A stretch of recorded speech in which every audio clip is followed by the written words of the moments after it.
So this is Lisa Murphy, Deputy City Manager, and this will be an update, budget adjustment and refuse disposal, abatement, and landscape remediation contract information.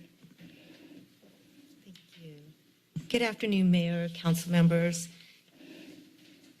The report I have before you is a Benchlands closure and restoration update, and I'm also requesting a budget amendment. The current situation in the Benchland presents a significant threat to the environment, to public safety, the health and welfare. We have an environmental crisis occurring in the camp. The degradation is along the riverbed has been immense. There's significant threat to public safety, health, and welfare of the folks inside the camp, as well as in the surrounding community. Despite RP's best efforts, we've had rampant drug use, stolen property throughout the camp. It's widespread. We've had many neighbors concerned for their safety, and our employees no longer feel safe entering into the Benchlands to do their work unless we have a police escort for them. Currently, the cost to maintain the Benchlands is approximately $66,000 a month, and that doesn't include any of the staff time that's associated with that. And currently, our city outreach workers estimate approximately 225 campers.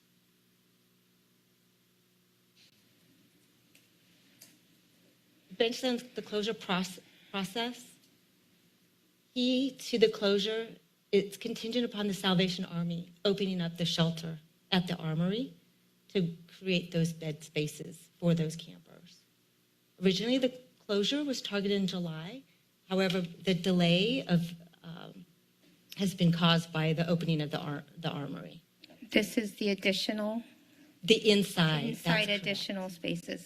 Okay, sorry for interrupting. No, thank you for the clarification. There's two locations up at the Armory. I should have clarified. One's the overlook and then the inside. Okay. And the inside, as you recall, was formerly operated by the county, and it closed at the end of June.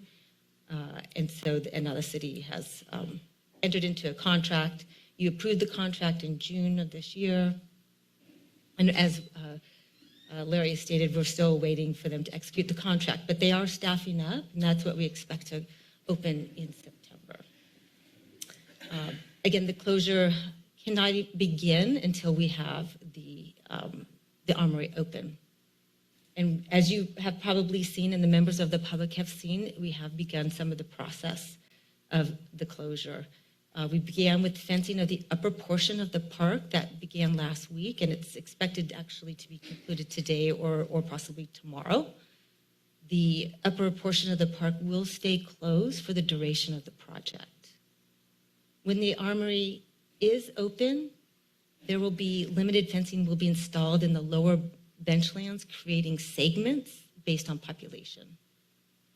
The closure will be a phased approach with each of the segments closing contingent upon the offer of the alternative shelter options. If we do not have shelter space available, we will hit the pause button and we will stop until we have identified available spaces.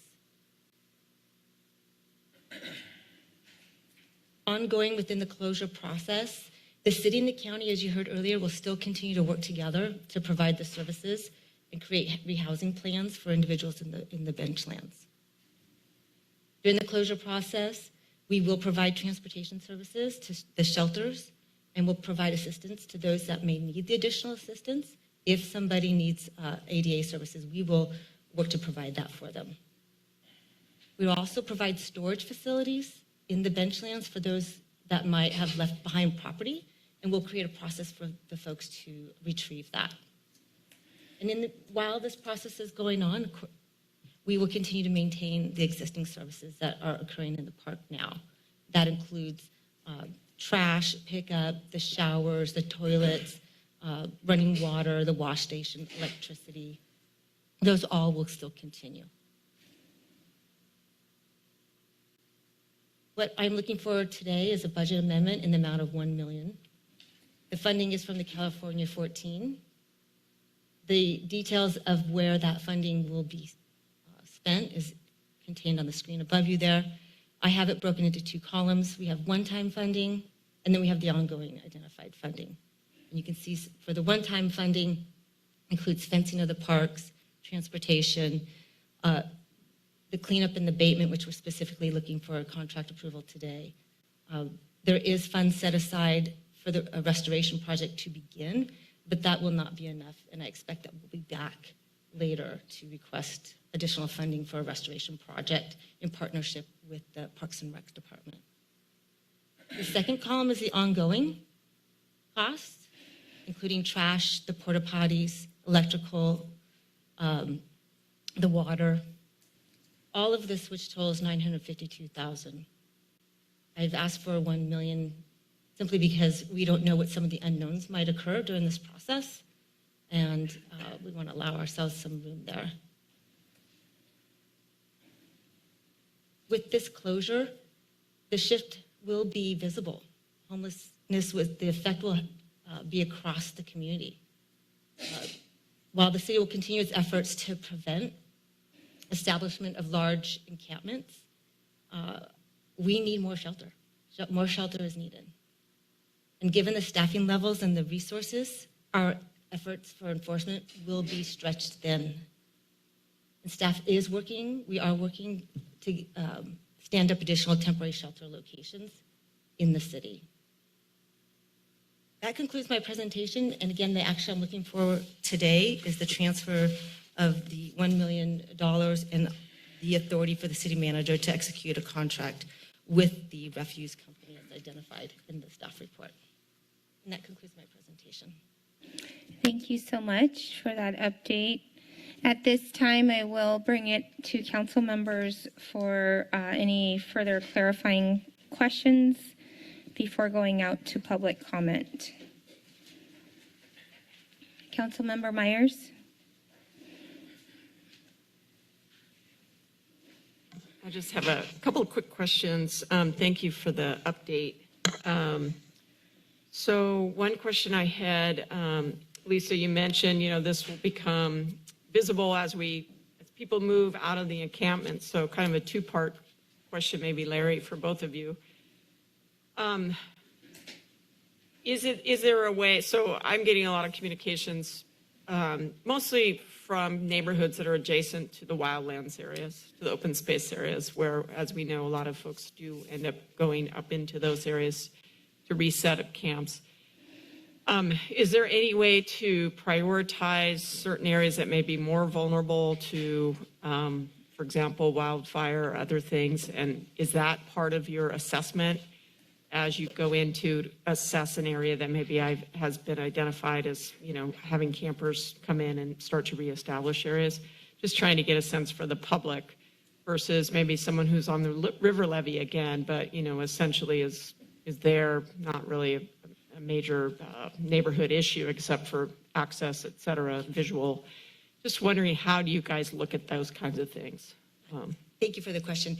We have a homeless encampment assessment team, and that team is composed of members from the fire department, police department, public works, the homeless response team, and we meet weekly. And as those complaints come in, the team assesses where those encampments are, and of priority is a fire danger, and that's why we have a fire representative on our the encampment team. So they will be looking at those when they look to clear encampments, the staffing availability, the location, is it a high fire danger, the beach, the river. So trying to prioritize, but public health and safety is number one. Okay. And when people are contacted past, maybe they are in these areas, they would be contacted sort of in the same manner as before, 72 hours, belongings would be stored for a period of time, available, that kind of same protocol that we've followed for several years now, correct? That's correct. And we will also have up at the Armory some space available for temporary shelter for those one-night offs to have offer them shelter. Right.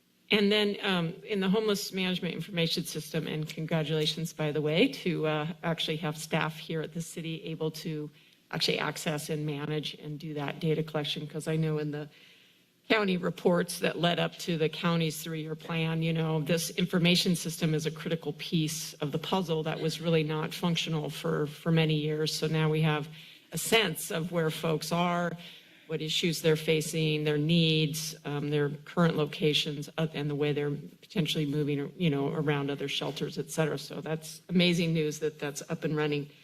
A part of that, though, I'm curious, as we make contact with people, are we also, so I'm assuming the county and the HMIS being kind of grown out of, you know, the federal government or state government, there's probably certain things that go in there, and then other things we would want to collect. For example, you know, we have three outreach workers now. So I know I went 2 weeks ago, and we have the most amazing staff. The 3 people who are doing that work are really, really critical pieces to what's happening right now. And I encourage my fellow colleagues to go out and experience what Jeremy and Chris and Monica really do in the field, because it's really impressive. But I would assume that we are also gathering, you know, sort of in a tangential way, just through relationships, why someone may or may not want to go to a shelter, or they refuse shelter, or whatever other types of things that they may express, as we're especially trying to move people out of an unsafe situation into the variety of shelter opportunities that you guys just rolled out there. Do we keep track of that kind of also just tangentially for folks, or how are we tracking, I guess, you know, people's ability to accept services, people's ability to, because I know some people, you know, legitimately are fearful of going into, you know, more organized or more populated situations. So I'm just curious, how we manage that information, because that's definitely part of the plan to help individuals get past the severity of the situation they're in. For example, down in the Benchlands is trust, but also really understanding really what people can do or not do emotionally and physically. So I'm just curious, how are we tracking if we are? Long question.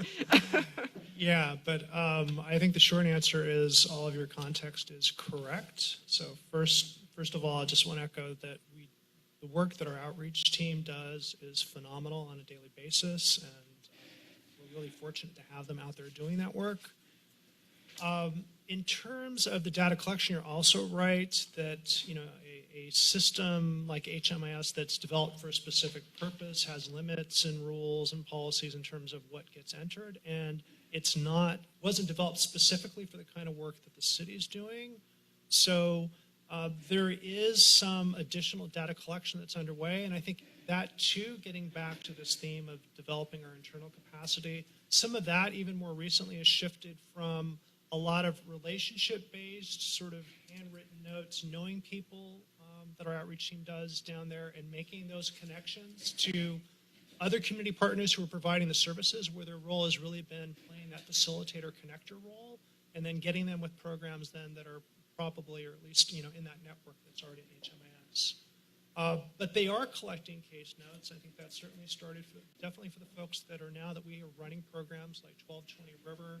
So we've got our own developing data systems to be able to maintain that, client case notes, et cetera, you know, what services they're connected with, what their needs are, their efforts to connect into other services. And as well, through their outreach down in the Benchlands and other encampments, specifically when they're encountering folks, trying to do that kind of initial assessment about where they're at, what services they might need, what connections might be useful, and then specifically around, particularly when we opened the Overlook, sort of the first wave of additional shelter capacity, they made contact with virtually every single person who was residing in the Benchlands. And I say virtually because there's some variability in persons residing down there. But over a course of many weeks, did that outreach to see who was interested, making those offers of shelter when that space was opening up and facilitating that work. So we're collecting those, and so I think that's in development too. So we're making that transition, and what information is appropriate for HMS, and then what we're still collecting in our own data systems. My last question is, do you feel like things have changed in the last 18 months? I know, Larry, you're new here. Lisa, you've been here but not touched this quite as much until recently, and maybe Matt's better. I feel like in talking with county staff and county leadership that I feel like we're hitting our stride somewhat. The resources, I just want to clarify for the public, the resources that were provided for the state really are one time, very much focused on facilities, getting programs up and running. Certainly it seems to be, stretching into the areas that we needed, purchasing properties, getting, staff together, putting folks into the HMIS, really kind of very practical, collaborative ways to really join the city, which has an extreme problem, as we all know, in with a functional, now revamped and much more feels like functional overall county approach to homelessness. I'm just curious if I'm imagining this, and I know there's probably areas of frustration, especially with the county's focus mostly on trying to get people into housing, which we know is going to be very difficult, and maybe not as much on emergency shelter, but overall, are we seeing some pretty good collaboration as this is getting built out? Whoever wants to answer it. Well, I'll take an initial effort at responding. And again, I've been here, I think it's 10 months now, so not quite your 18-month time horizon, but I certainly feel in my time where I feel, at this point we are really beginning, it feels like there's some inertia and momentum, and obviously a lot of that's connected to we've been able to actually get additional shelter capacity, and I think similarly we've gotten our safe parking programs set up. So it's always, it's good when you're building capacity to meet people's needs, and so I feel like we've gotten that momentum there. You were absolutely right to point out that we're accomplishing a lot of this with one-time funds, and so I think the question is sustaining these programs so that we have alternatives. But certainly I think we've made progress there, moving from our plan into actually setting up and establishing programs. And I think as well, I've noticed, our ability to work and collaborate with the county I've felt momentum there in my time as well. And I think, again, this effort around the housing-focused service coordination in the Benchlands, where that's a table we're bringing a variety of partners, city, county, and community agencies, and really working on seeing how we can put the pieces together, where they can identify gaps in services or those lack of connections and problem solve. So I think that's been a real, and in a very operational and impactful way. It's just starting, but seeing how working together collaboratively can really yield some results. So that's been promising. And if I may, Councilmember Myers, I appreciate the question. It's hard to believe that 8 months have gone by as fast as they have. But I would just emphasize, I think the most important shift has been moving from focused on the impacts associated with homelessness and really investing in what will be long-term solutions to helping those in need get on a path towards permanent supportive housing. And I want to really applaud the work of Larry, our homelessness response team, all of our city departments. This has been an all-hands-on-deck effort, and I really feel that they are steps in the right direction that will bear out fruit over time. We'd all like it to move faster than it is, but it's complex, challenging work. So more to come, and absolutely encouraged by the momentum that we're building with lots more work to do. Thank you. Thanks, Mayor. Thank you. Councilmember Kalantari Johnson. Thank you for the presentation. I sent a number of questions in advance, so I want to thank you for responding to those and integrating them into the presentation. I do want to just draw out one of my questions I'd like you to comment here, and that is, so we know the county is focused on permanent supportive housing, and you've articulated in the presentation in the report that they are helping with operations of some of these transitional shelters. Can you speak more on what else do we see in the horizon in our partnership with the county in terms of standing up transitional shelters throughout the county outside the city, as is articulated in their 3-year strategic plan? Yes, thank you, Council Member, for that question. There's, a couple of the specific ways were in the report. I think, looking at the collaborating around Housing Matters campus, I think the work that they're doing, looking at master lease opportunities that are also transitional shelters. I think, recently too, entering or sort of having conversations, discussions about what potential properties they may have that could be utilized this and how we might be able to work together. So that's been part of our collaborative discussions. And so I think we're open to that and receptive in trying to facilitate, what roles each of us can play. But in terms of other specific immediate opportunities, nothing at this point. Okay, thank you. I have other comments that I'll wait till after public comment.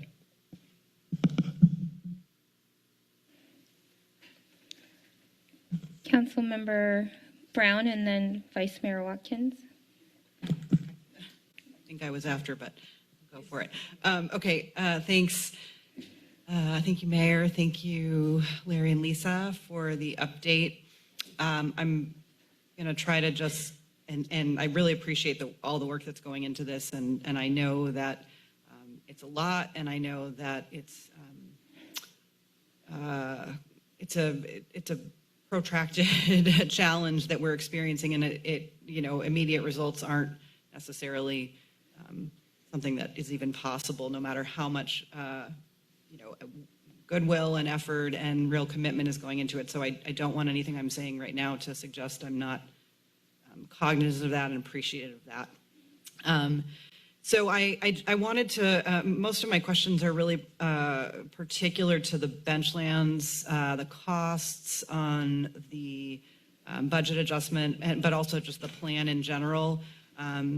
And so, the first one is kind of a big picture question. Actually, maybe I'll ask the detailed ones first. I'll go with the budget first and just try to keep it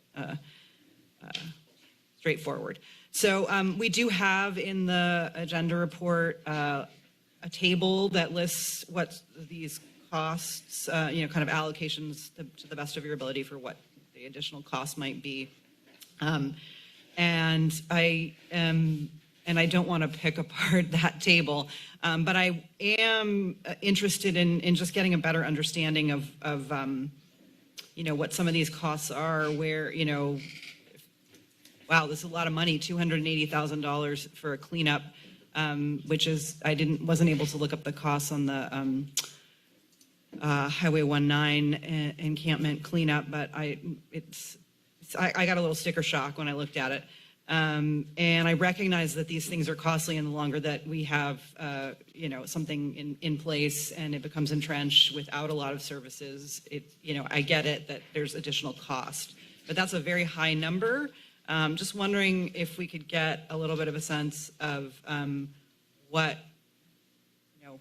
almost $300,000 for one cleanup. What is that? Like, what's a part of that cleanup? So that's one question. And then the others are relatively straightforward. But I did see that for ongoing 4 months for porta potties and wash stations is $100,000, which works out to about $1,000 a day. Is that really what the cost? Yes, it is. In fact, what we just experienced was that the company has quadrupled their costs. And so we are, and that's not just for the Benchlands, it's actually for all the city. And so we're actively working with the finance department to get an RFP together quickly to try to look for other bidders to provide that service. Thank you. It really was an open question.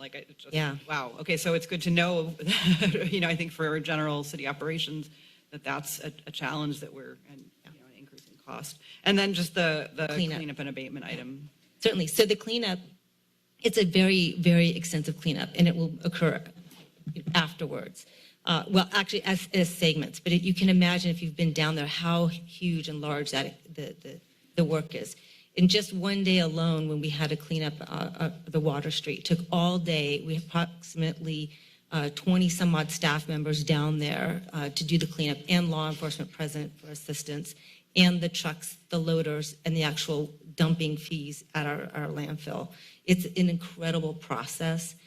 We only had one bidder who was interested in actually doing this type of work, and has done this work before, has done the work over in the Hell's Trail.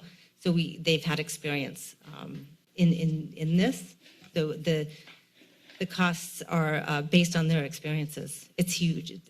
It's much larger than I expected, that's for sure. Thank you. And so related to, I have a couple of these, I'll try to make them quick. Related to that, I did get and maybe other council members, it would seem to be directed to the entire council, a message about kind of the ongoing trash pickup there, which, may only play a very small role in what the costs are of a bigger post encampment cleanup, but that it was becoming more challenging for people on site to manage and remove their trash. And so I'm just wondering if, how does that factor in here? Because I feel like sometimes the big costs come because we're not managing it on as well as we could or would if we had more resources. And there's all kinds of reasons why, but I'm just trying to get a sense of how we can commit to helping, giving support to people who want to be part of that cleanup, who are in that space. Why is it getting harder for them, and what's that about? Well, that's a great question. So the ongoing trash issue is another very large issue. We had daily pickup. There's the totes. If you think of your totes, there was 20 to 30 totes down there getting pulled up 5 days a week, sometimes 7 days a week, and then our trash service coming through, picking it up, getting people to do that. Our staff was not comfortable any longer doing that. We had a private contractor who was doing that. The cost became unsustainable, and to the tune of a request of over almost $8,000 a week. And so our staff, we modified, and we're still going through some growing pains of the modifications of trying to meet the trash demands, quite frankly, down there. We still have a weekly cleanup that we do every Thursday, which is now we're actually going through the middle of the Benchlands and then having folks throw in trash into the trucks. We also have folks that live down there we've contacted, who will bring the totes up to the road to be serviced and exchanged. They are giving gift certificates to do that. So I would say, yeah, we are limping along right now, trying to keep up with the amount. It's a lot, but with the upcoming closure, we think that we can continue to try to at least somewhat meet the needs of the campers in the trash. But it's not perfect, that's for sure.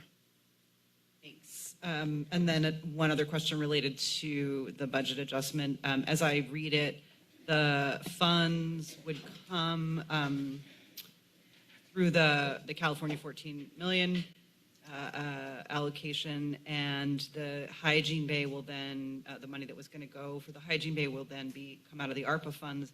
And I guess I feel a little, this may be a really silly question, but I feel a little confused because when we talk about those ARPA funds, we're told they are all spent. We don't, when, for example, when some of us were talking about it in relation to other jurisdictions having used ARPA funds for, COVID pay for workers. And we are told that's money spent, but now we have it again. So I guess I'd love to understand that a little bit better in the shifting of funding within the very constrained, narrow funding streams that we're able to use the money for. How is that happening, and what are we not getting funded from ARPA as a result of that, if anything? Does that make sense? Yes, it did until the end, but let me explain, and I think maybe it'll add the clarification. So initially, the appropriation for the Hygiene Bay was part of the request that came to council on December 14th of 2021. It was included in there. At that time, it was part of a timing issue because we wanted to release the request for proposals to be able to move the work, and we were still in collaborative conversations with the county to come up with an allocation plan for the California 14 million. Initially, it was included, the Hygiene Bay was included in the California 14 million, but through that process and looking at the array of needs and the flexibility of funding, The Hygiene Bay could be paid for out of ARPA. The California 14 is much more flexible, so the decision was made to continue with the appropriation through the ARPA funds and then making available the appropriation out of the California 14 million for other uses related to homelessness response. Right. So that's clear to me, but what's not clear is how we found, and it feels like the way this is presented, we found $1 million more dollars in ARPA funds because we, again, have been told the ARPA money is already spent. So is this not making sense? Am I the only one who's confused by this? I appreciate the question, Councilmember Okay. Brown, and I'll try to maybe rephrase Larry's response. So because of the timing and the fact that we were in the process of building out the detailed budget for the 14 million, we didn't want that to hold up the Hygiene Bay remodel. So there was that funding for the project was programmed. So to your point, the comment around your understanding around the ARPA funding already being spoken for, this project was built in as part of that budget. So we are trading the funding that was programmed into program for that purpose and utilizing it for these additional needs we have in the Benchlands. Thank you. Hopefully that is more clear. It's still kind of a big jumble, but that I get now the point about the trade. Yeah, thanks. Thank you, Councilmember Brown. One other question. I'm sorry, I totally forgot the big one. Hiding back here and having this ever sinking chair also. Still here after 2 years. I know we can trade them around, so you don't always have to.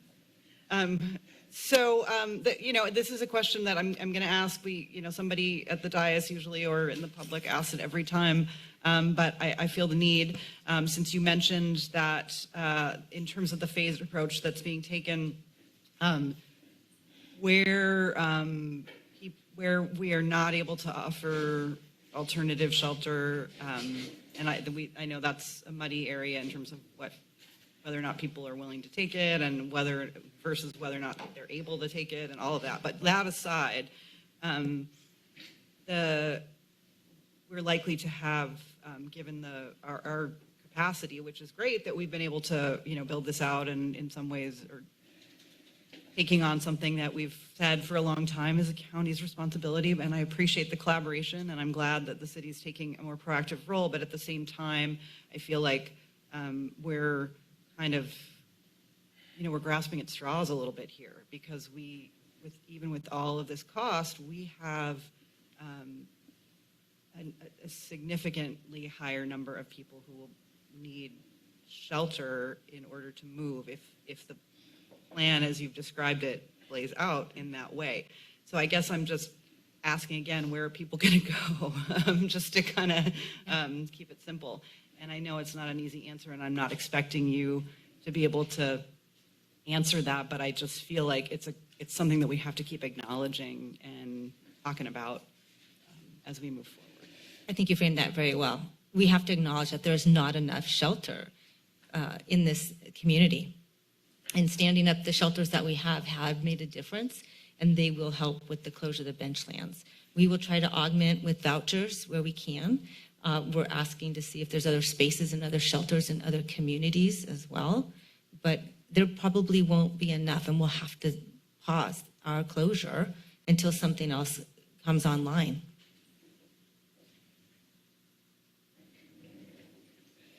Thank you. Some of my questions are getting addressed. Vice Mayor Watkins, and then I'll cue myself in. Great, thank you. Yeah, a lot of my questions have already been asked and answered, and I appreciate the presentation and, more importantly, the work that you and your team have been up to. I think the only remaining question that I have, or maybe, if you could just sort of fill me in on where we're at with it, is and I'm excited to hear about the information system and being able to access that and be a part of that. And I know we have figures, but then also we have the complexity of the individual, right? In the cases, and you, Larry, mentioned mental health and on the rise. There's so many diversity of needs in terms of domestic violence or somebody losing their job or, co-occurring mental health and substance misuse. And certainly we know there's a deficit in terms of bed space and facility treatment. But I think having access to that information is really helpful for us to know how to design the supports to meet the needs. And I think also helps us to understand what I think could be counter to different narratives out there in the community about assumptions around individuals. For example, I think when I think of homeless too, I think of all of the non-visible phases of homelessness that we know exist in our community, particularly families and students that we see who are struggling for housing. And they're not there, but we know they're there, right? And so I guess my question is as we move forward with our access to the information system, as we have the point in time count, how is there a qualitative overlay to that to understand sort of both like the story behind the numbers, I guess is the question, and or is there a conversation around that so that we can kind of get to some of the more complex needs of the individuals that are experiencing homelessness? Yeah, thank you for that question. I think the data begins in having a system to be able to collect this allows us to begin to cultivate that narrative and to understand and then inform our conversations for sure. I think the point in time count will be helpful, seeing some of those trends. It's going to sort of question our assumptions, provide new information. Similarly, as we begin to do this work, and I think about the services coordination around the Benchlands, is we're collecting this information, seeing what connections already exist or do not exist, what the needs are, and can do that problem solving. So one, we can have new information on, what percentage of the persons that we're encountering experiencing homeless already have vouchers, whether they're in a shelter, whether they're in an encampment, and sort of what's the solution around that. Well, having that information and having the right resources around the table allows us to begin to problem solve around that. So we're starting to see that. So it's like, we have a number of persons with vouchers. How do we've got housing navigators that have capacity to work with new people. So how do we make those connections? And so I think all of the data systems and beginning to have that foundation will allow us to be able to be more effective in terms of the work collaboratively, city, county, and our nonprofit and community partners, but also identify where our gaps are and then inform what additional services are needed and potentially dictate where resources need to be deployed to make that happen. Thank you. The next is maybe more of a comment than a question, but I think, we're not alone, as we understand in the state of California and beyond, in terms of trying to address the impacts of homelessness and just the complexity of the issue. But I think over the years that I've been here, there's also been advocacy in connection to state lobbying around supports. And I guess I just say that to really just express my support to continue to advocate for resources from the state. And I think, even if looking at a different type of model in terms of a reimbursement model, we have the Medi-Cal, something to help sustain this type of work because, it's expensive, as you know, and it's something you can't turn your back to and you need to work on. So how do we kind of have a both and I think the state really has to play a critical role in that. And there's strength in numbers with us working with other communities in kind of the California League of Cities, et cetera. So I know we're part of those conversations. I'm not sure if that was something Elizabeth was doing, but as we move forward with potentially looking at filling that position, I think that kind of connection to state advocacy is important. Okay. Thanks, Mary. Thank you. I'll cue myself in and welcome Councilmember Golder. Thank you for joining us. So let's see, I'll start maybe where you left off. You kind of touched on my question.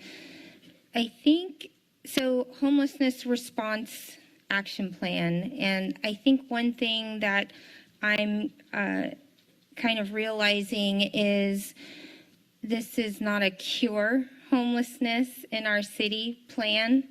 This is a response plan.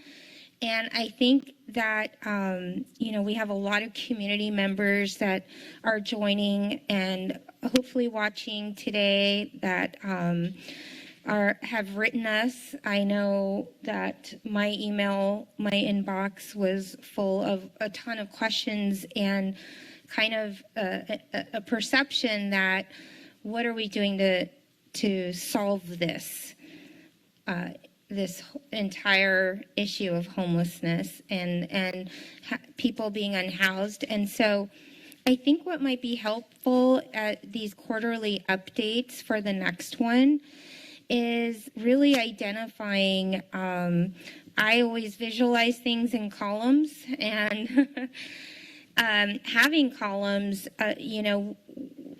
first of all, the big picture of why are people unhoused?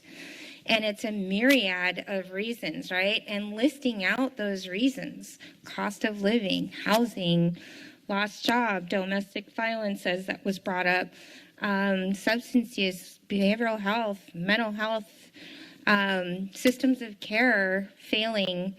And so listing out whatever obstacles people face.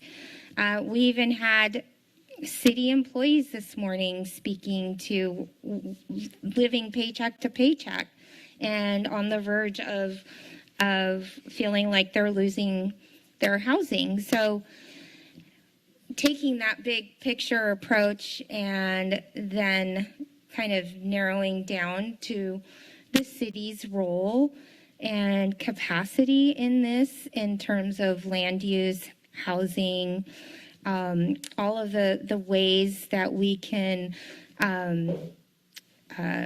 contribute to the overall reasons why, and where the county comes in. And I think that's where a lot of people are trying to understand, as we, for the first time, are stepping out into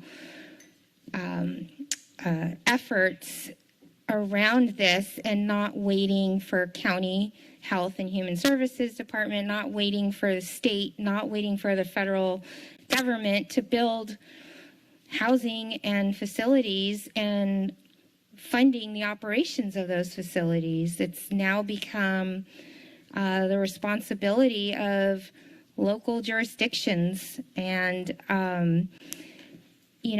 we have to kind of see that overall and that narrowed down of where we can work towards response, how we can help our residents, right? And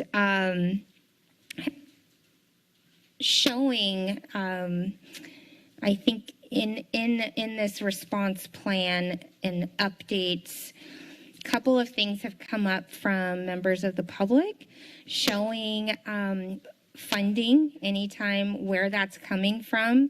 There were comments this morning from city employees around labor negotiations, thinking that funding for homelessness response is not allowing the city to give to workers, and understanding there's different funding sources, for example. So really identifying where those funding sources are coming from when we talk about hygiene bays and refuse and all of that. So that I think is really helpful, and where the services from the county come in. What is that collaboration? Kind of just getting a little more specific. What does the word services mean? I think we use that word a lot, and I know I sit through meetings where then I, after the meeting, have a better understanding. But our people in the community really want to make sure that people that are unhoused are cared for, our environment's cared for, our neighborhoods are cared for, our parks are cared for, and we're managing funding to care for that in a responsible way. So really showing that in this homelessness response plan update, I think would be helpful. I'm just realizing that as we're having these discussions and as emails, we're even getting emails during the meeting. So I really want to be responsive to kind of the community and where they're finding, the gaps and understanding. How to design the support that meets the needs of our community members, right? Like, here's what we've done, great update. Here's what still needs to be done. Here are the obstacles, and here's what we're working on, or where each one is stopped or in progress or pending, and, you know, beyond our scope, referred to county or referred to state, or, you know, those kinds of just simple updates I think would be helpful in the future.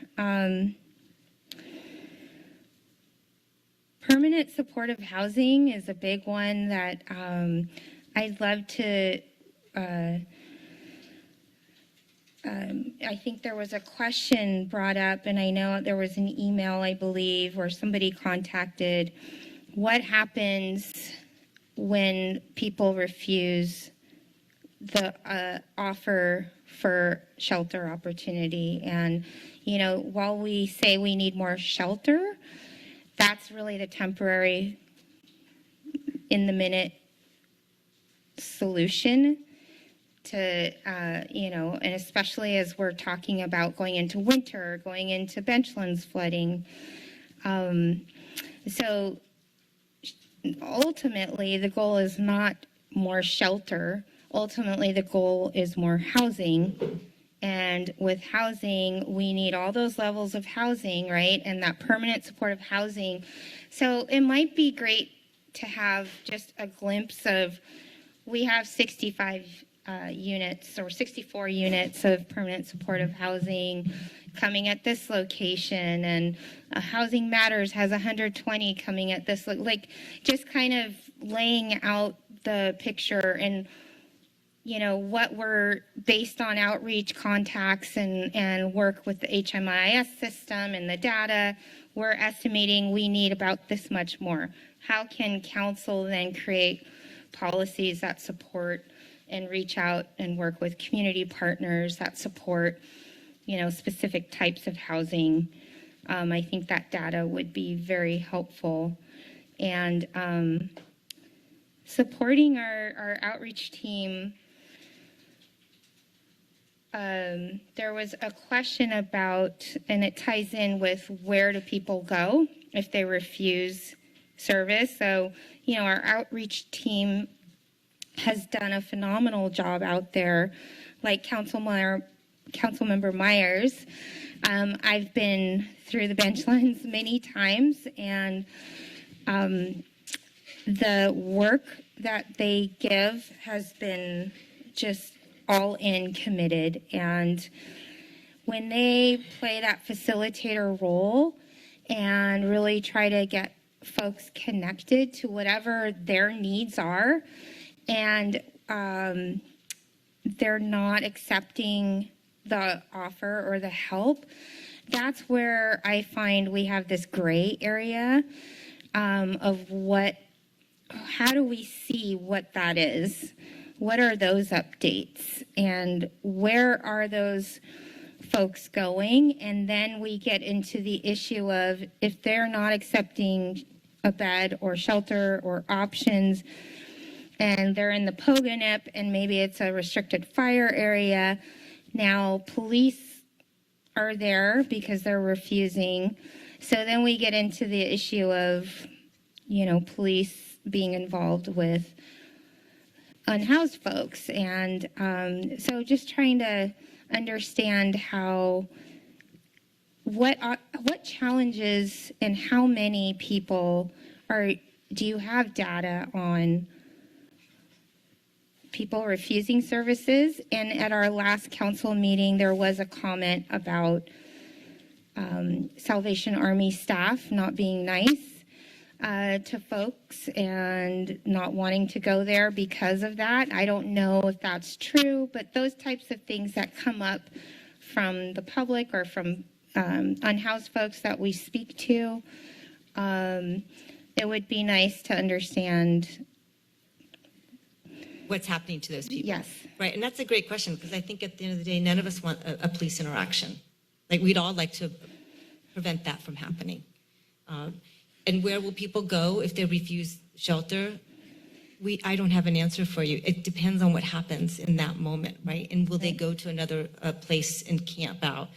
Probably. I think you're going to see those who refuse to go to another location, and that's the reality, right? That we all need to accept, that we're going to see that there will those who will flat out not want to go to one of the shelters or hotel voucher or accept services. There's some that just absolutely don't want the services at all. They don't want a government interaction.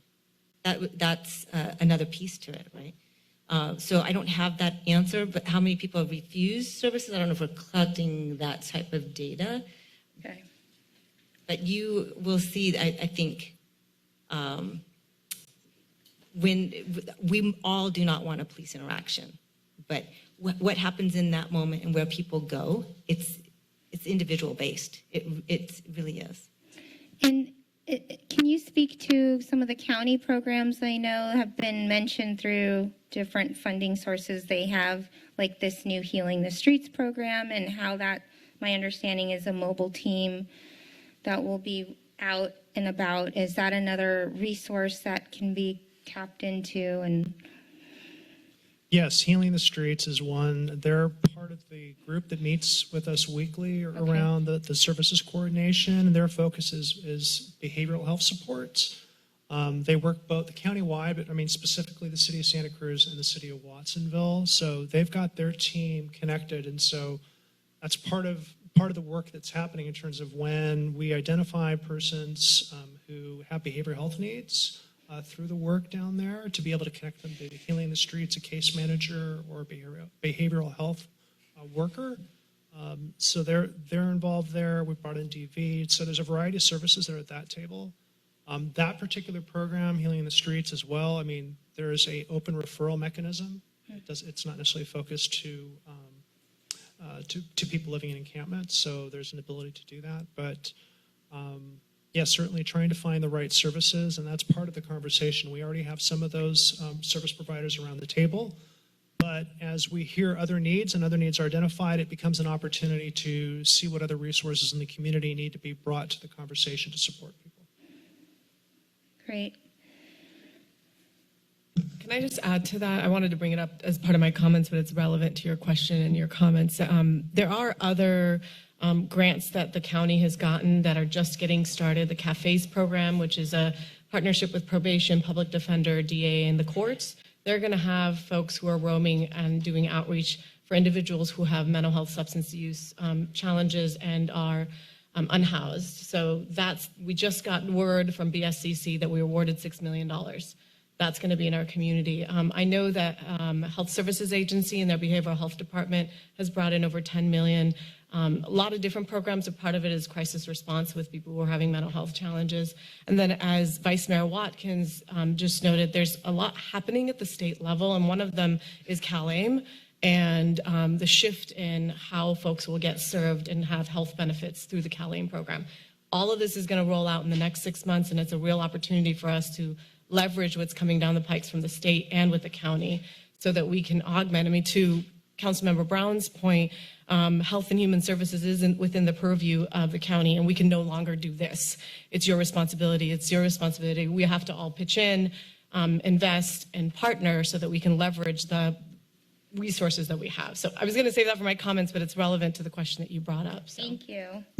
Yeah, and I guess that falls in line with just, in our future update, having that overview of here's state, here's county, here's what's happening, and now here's city, here's what we've done, here's what we're still doing and need to work on. So thank you. That's good to hear. I had one more question, and now the funding for the 4 new positions in Public Works. Can you remind me where that's coming from? That's coming out of the California $14 million. Okay. Thank you. Thank you. I think those are my questions. Thank you. And just I wanted to say thank you for the feedback on the report. It gives us information on how, this is I think the second report we've come back since we've started doing this on a routine basis. So getting feedback on the kinds of information and the structure of that is really helpful. So we'll work to integrate that into future reports. Thank you so much. Councilmember Cummings? Thank you, and thank you for that report. I have a few questions. I'll try to keep it short. I think some of what I'm interested in has been answered. But one question in particular that I've been getting from folks, since I've been on the council, the Benchlands has been used on a number of different occasions as a homeless encampment, and people have been moved, and then they go to block it off, and then it ends up being used again, and here we are, allocating $1 million towards restoration of the site, which has, like I said, historically been used. And I think one of the big concerns people are having is, are we just throwing our money away by investing $1 million into this, only to see it be reverted back into a homeless encampment in the future? And so I'm just wanting to get some sense of clarity around, what the future of the Benchlands is going to look like. I'll speak to that if you don't mind, and Larry and Lisa may have some follow-up thoughts. Councilmember Cummings, I appreciate the question. Our goal is for this to be a permanent shift away from using the Benchlands for purposes of temporary shelter, and move through a full restoration so that the park can be available to our community members again for its intended purpose. That requires that we continue making progress on standing up alternative shelter, as we've emphasized and continue to speak to this afternoon, and that work will be ongoing. We know it's a major investment to move into a restoration. That's our goal. That's our goal. Great, thanks. Another question that's come up, I believe this came before us maybe last year, but there was 121 units of, I believe, is transitional housing over at the Housing Matters campus. There's been some discussion that there's some funding issues with that project moving forward. We haven't really heard any kind of update on what's happening with that project as it relates to providing more beds for homelessness. And so I'm wondering if you all have heard any information so that we can, give the community a clear sense of where that project is going, so that we can have, because that's 121 new beds that could help us address this issue. Correct. Thank you for the question, Council Member. The project is still moving forward in terms of recent funding. They are still waiting to hear responses back on a No Place Like Home grant. I think that's the right name. So that's out for consideration, as well as a Project Home Key grant application as well. So they're waiting responses on that. And then recently, they received an $8 million earmark to be able to support that project as well. So my understanding, they're still targeting to be breaking ground on that project in spring, in March.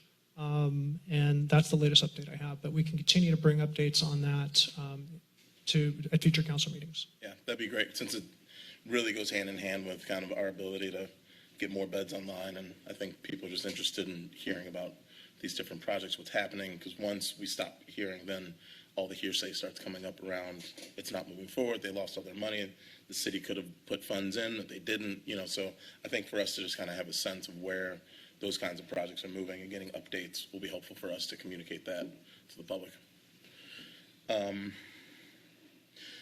The next question I had was, when I first got on council, and I believe back between 2019 and 2020, initially there wasn't an interest of the state allowing us access to the Armory because they had planned renovations for the Armory.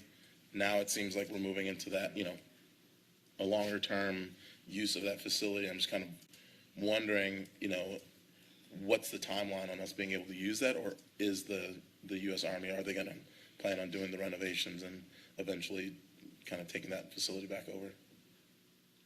My understanding is that they aren't interested in renovating that property. I think and again, my limited understanding is they need to have another property, another place to have the operations at some point before they relinquish a property. But in terms of making additional investments in the use of that property, it seems that that building doesn't meet the purposes for what they're trying to have this detachment's mission accomplish. So in terms of our conversations, they've been open to having a longer term lease. So that is still in process, trying to work through the details with the California Military Department. But it does not seem that they have a long-term interest in operationalizing that property. Great, thank you. I'll leave my questions there, and I have a few comments when we come back after public comment. Thank you, Councilmember Cummings. Has everyone had an opportunity to ask questions? Councilmember. I have one question. Has there been any thought about using kind of that SB 35 lens and doing any redevelopment and having the city build housing, either permanent supportive housing or housing that will accept vouchers, or even looking at existing multifamily residential properties that are for sale in the city or those kinds of things? And I don't know if there'd be grant or funding for this, but just like, I know Santa Cruz City Schools is working on trying to build some employee housing in the future. And so just thinking along those lines, if there was a way for us to build or redevelop some housing, spread it throughout the city so it's not so dense, right, at Housing Matters. That's just a kind of a question or a thought. Has anybody thought about that as a potential opportunity? Maybe for the next update, we can have. And if it's like, that's a terrible idea, I'm okay with that too. I just was curious. Not a terrible idea, and I see we have Lee Butler jumping on. I'll let him take a first crack at it, but appreciate the question. Thanks for the question, Councilmember Golder. Lee Butler, Director of Planning and Community Development. And as the council is aware, this is one of the things that our economic development housing team, in collaboration with many of our city departments, is working on carefully with, for example, the Pacific Station North and South, where we have approximately 200 units of affordable housing in the works, with Pacific Station South having broken ground. And that's providing 70 units with 25% of permanent supportive housing that caters specifically to individuals who are either homeless or recently homeless or at risk of becoming homeless. Same thing with Pacific Station North. Of those 130 units, close to 130 units, 25% of those are permanent supportive housing units. And I think as we proceed with, I know you were talking about other areas outside of just the Coral Street, but I'll mention that that'll be one of the things that we take into consideration as we're looking at the Coral Street Master Plan Design charrette and working with the community and the various stakeholders to understand what are those needs. We've been talking about from the council and the community, the need for a navigation center out in that area, expanded services, because Housing Matters does offer those types of services at their current campus there. But also, how can we expand that and potentially go up with additional permanent supportive housing, as folks have mentioned, as other council members have mentioned, that permanent supportive housing is really critical to having people transition from homelessness into more permanent housing situation. So we are looking at those opportunities, and we will continue to explore those, both with additional property acquisitions and with working with the resources we have. And I would just add, I think Lee framed it well, but we also have a couple other very specific, exciting opportunities in front of us. One of those is moving forward with the Downtown Library and Affordable Housing Project. That'll move forward 125 desperately needed housing units in our downtown area, as well as redevelopment of the Central Home Supply property at Highway 1 and 9. So both Lee and our economic development team really have been pulling out all the stops to look for those opportunities, and more to come. Thank you. This was exactly the kind of overview I think would be great for our next update, just to give the full picture. Thanks for that question. One more came up quickly. Running water at the Benchlands, has that been resolved? That is an ongoing issue that requires attention, and city staff is there every day to make sure that that's not running from the spigot into towards the river. I mean access to. Oh, so there is access. I'm sorry. To water for people there.